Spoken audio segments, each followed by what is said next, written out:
Bueno, el día de hoy vamos a presentar una nueva tecnología para trabajar. eh, es la tecnología neumática, es la parte de la física, como hemos visto, que estudia los movimientos del aire. Hoy lo vamos a estudiar en función de una máquina particular, que es la que tengo en este momento en la imagen que ven ustedes en la pantalla. Esta máquina representa una fresadora, que es una máquina que trabaja por arranque de viruta. ¿Qué pasa esta máquina para poder realizar su tarea?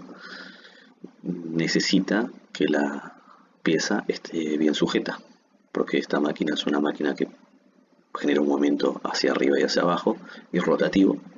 Entonces, si no está sujeta a la pieza, la máquina haría girar la pieza con, con todo el mecanismo.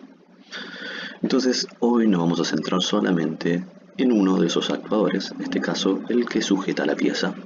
Imaginemos que va a haber un operario, ¿sí? Después podemos ir incrementando este automatismo. Va a haber un operario que se va a encargar de, con un botón, que el actuador sujete la pieza. Cuando oprime un botón, sujeta la pieza, y cuando oprime el otro pulsador, la pieza se libera. Por lo tanto, va a haber un actuador, va a haber un pulsador. Ese actuador va a extender su vástago o va a retroceder su vástago. Vamos a ver cómo se simboliza todo esto en un plano. Bueno, como vimos recién, vimos que teníamos un actuador que iba a tomar dos posiciones. Una posición iba a ser sujetar la pieza. En la primera fase de trabajo sujeta la pieza. Y en la segunda fase de trabajo libera la pieza.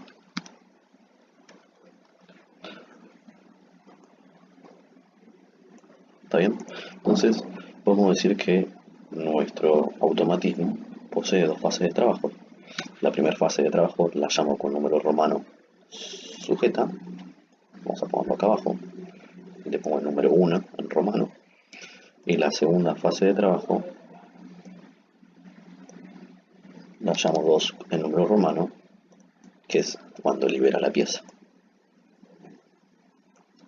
Cuando el actuador sujeta la pieza, yo acá simbolicé los actuadores, decimos que está en posición 1, y cuando el actuador A libera la pieza, decimos que está en posición 0.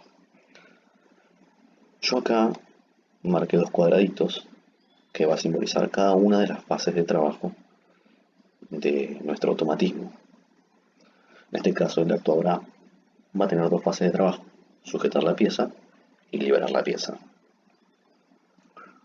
El actuador A puede tener dos posiciones, que es que esté en posición 0, o sea que el actuador esté totalmente retraído, o que el actuador esté en posición 1, que esté totalmente extendido. ¿Está bien? Entonces decimos que en la primera fase de trabajo el actuador A pasa de posición 0 a posición 1, porque va a avanzar y va a sujetar la pieza. Decimos que un movimiento es positivo cuando va de posición 0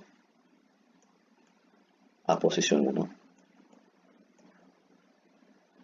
Y decimos que un movimiento es negativo cuando va de posición 1 a posición 0.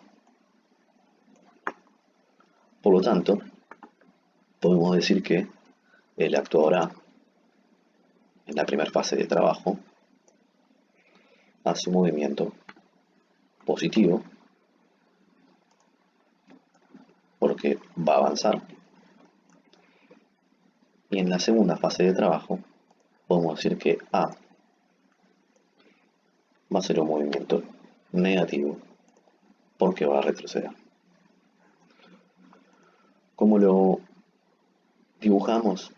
De la siguiente forma: decimos que A hace un movimiento de avance en la primera fase de trabajo, por tanto va de posición 0 a posición 1, a lo largo de ese tiempo. Y en la segunda fase de trabajo, para liberar la pieza, el actuador va a retroceder. Por lo tanto, va de posición 1 a posición 0 y decimos que el movimiento es negativo.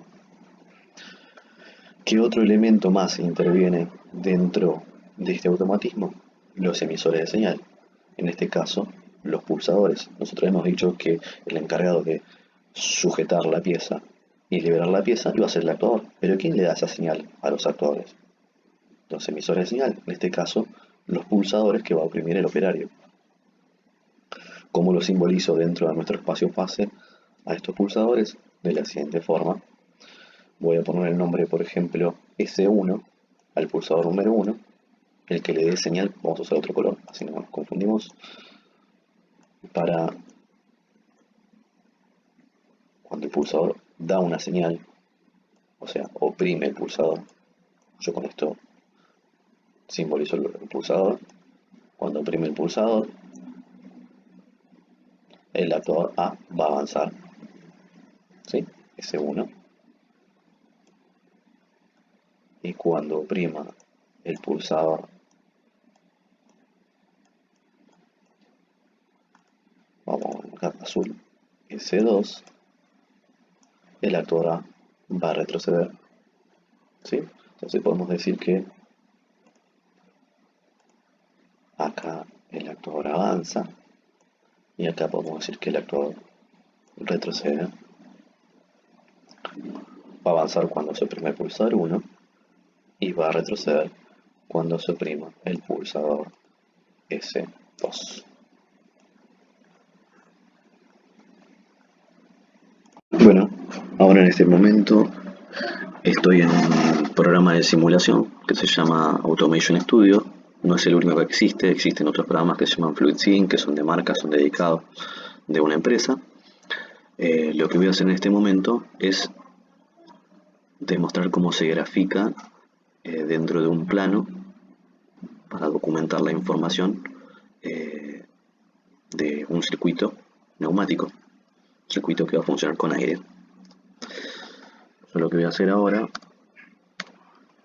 es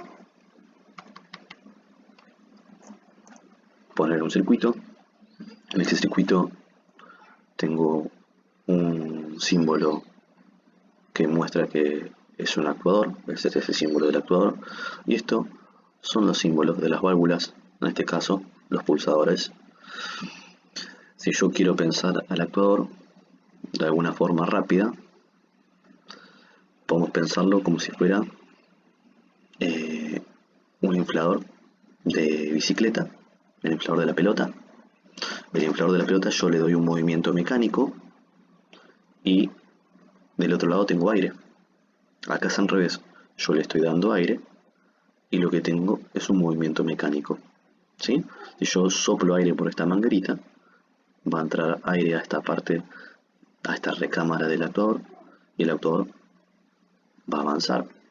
Y si en cambio meto aire en esta recámara, el actuador va a retroceder. Las válvulas no son ni más ni menos que elementos que van a dejar pasar o no el aire. Cómo se nomenclan y cómo se diferencian lo vamos a ver en el próximo video más adelante. Cómo reconocer y cómo comprar este tipo de válvulas o cómo seleccionarlas y cómo saber los nombres en función de los símbolos que poseen. Ahora lo que vamos a mostrar acá va a ser una simulación. Este software permite simular y ver si nuestro automatismo va a funcionar antes de tener que conectarlo a la realidad. Voy a oprimir acá el simbolito de play. Ahora las mangueras se ponen azul, las que no tienen presión, y rojo, las que tienen presión. Este simbolito, este circulito, simboliza que es una entrada de aire, o sea, ahí va a estar conectado nuestra FRL, y nuestra FRL va a estar conectada a nuestro compresor. La FRL vimos en el circuito anterior que era la encargada de tratar el aire y limpiar el aire. Entonces, en ese puntito va a estar conectado nuestro compresor, nuestra entrada de aire. Cuando yo oprima el pulsador en la máquina, que lo simboliza esta válvula que está acá, el aire va a pasar por la válvula cambia de posición, fíjense que cambió de posición, ya no está más como la anterior, se alineó con el paso de aire, el aire llegó a la recámara, llenó esa recámara y empujó el vástago para que avance. O sea, utilizamos el aire a nuestro favor para desarrollar un movimiento mecánico. Si yo suelto el pulsador, el resorte va a mandar a la válvula a su posición original. Entonces, como vieron en años anteriores, podemos decir que esta válvula es monoestable. ¿Por qué? Porque yo pongo una causa y si retiro la causa, la señal se pierde. ¿Se pierde por medio de qué? En este caso, por medio de este muelle, este resorte que la pone a su posición original. Y ahora el actuador quedó en esa posición. Entonces podemos decir que este actuador es biestable. Le puse una causa, la quité, quedó. En este caso la válvula no, la válvula cambió. Podemos decir que la válvula es monoestable y que este actuador, en este caso, es biestable. ¿Sí? Porque le puse una causa y quedó en ese estado. Lo podemos relacionar, por ejemplo, con una tecla de luz. La tecla de luz la oprimo, la tecla, y la luz queda encendida. No dejo el dedo puesto para que la luz quede encendida. En este caso voy a oprimir la otra válvula monoestable. Fíjense que también se alinea con la toma de presión de aire. Se llena la otra recámara y el actuador retrocede. Si quito la causa, la válvula vuelve a su posición original. En este circuito se demostró por medio de dos pulsadores y un mando que se llama directo cómo controlar un actuador para hacerlo avanzar y retroceder.